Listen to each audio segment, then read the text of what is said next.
Bukod sa magandang tanawin dito sa Bolinao, hindi mawawala ang kanilang masarap na pagkain. Nandito ang bulalo, pigar-pigar, tinola, at syempre ang masarap nilang kilawing tuna. Kaya naman hindi na tayo nagsayang ng oras. Agad na natin itong pinuntahan at nilibot at hinanap ang kanilang masarap na pagkain. At syempre para sa mga nais mamasyal dito, bibigyan ko na kayo ng idea kung saan ba may masarap na pagkain dito. Kaya naman tara guys, samahan nyo na ako. Let's go! So yun guys, hanap na kami mabibili ng pagkain. So, wala kasi kami dala kaya mamasyal dito tayo. Hanap tayo ng mabibili ng pagkain dito. Malooban naman to eh. Sa mahal ng gasolina, ang laki rin na ubos na amin.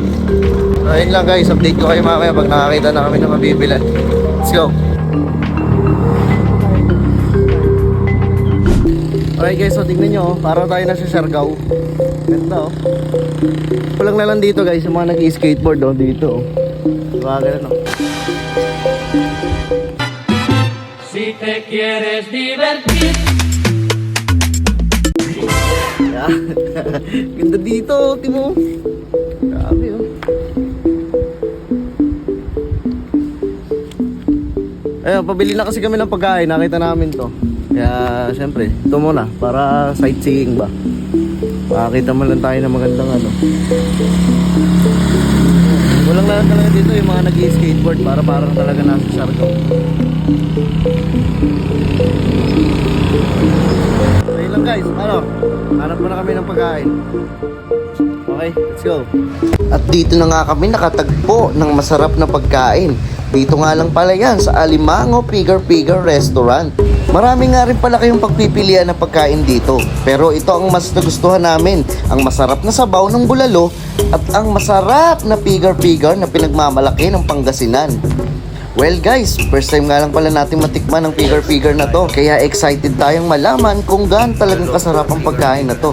Kaya naman guys, samahan nyo ako. Let's go!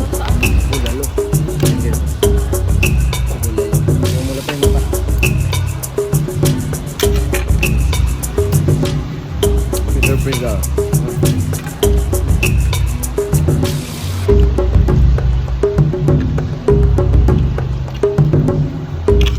At after nga natin tikman ang pigar-pigar at bulalo, kinagabihan nga ay tinikman naman natin ang tinola at ang pinagmamalaki nilang kilawing tuna. Kaya let's go guys, tikman na natin to. Kilawing tuna at tinola. So paano guys, isa't yun na ang gala nyo at tara na sa Bolinao, Pangasinan.